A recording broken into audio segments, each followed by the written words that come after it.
I'm Zivo reporting for the News Forum.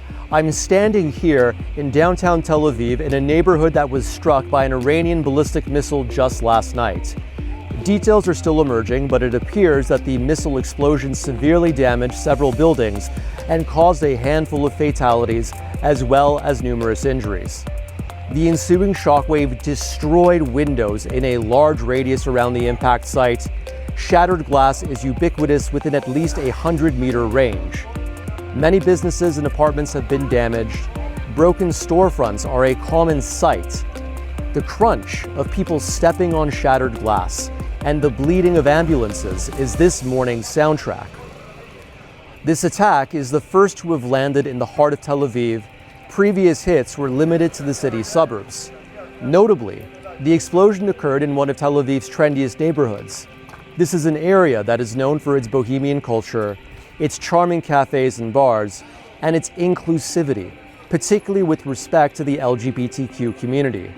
Police have cordoned off the core impact site, so the full extent of the damage there remains unclear to the public.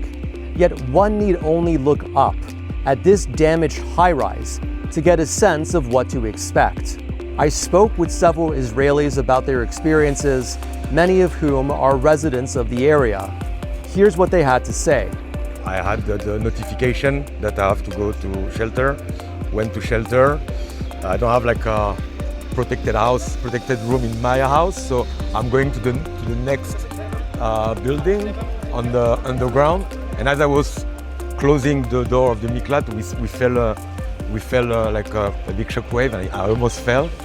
And I knew it was like close, but when we went out 10 minutes after, there was like the building there, like there's a parking lot here, and it exploded here and on like, don't really know if it's on the parking lot on all the buildings, but there's like 3 buildings that are like, still standing, but like everything is like raised, maybe like 300 meters, 400 meters round. Everything, all the windows are broken, and in my house I only have 2 windows broken and a bit of the ceiling that fell, only because, yeah, like when you see what happened in like 300 meters away, it's quite crazy. I felt because I wasn't really in the shelter, I was in the stairway, so I really felt the shockwave, like a big, like a really big, really big. It wasn't like boom, it was more like something flat, like a really big flat noise. We went in the shelter and then we had this boom that I never heard before, like everything was shaking, everything exploded. And then this guy came outside, said like the building is like falling apart, that we have to go out.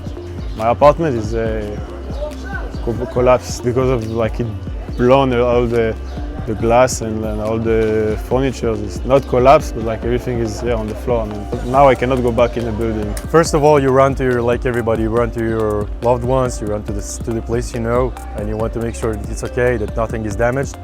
And even if something is damaged, it's only property. Our shelters are protecting us, so that's first and foremost, that's what matters. You know, it gives you some sense of priorities in life. It's shocking, but we trust our army, we trust our resilience. They can never get us, never ever. We're used to it.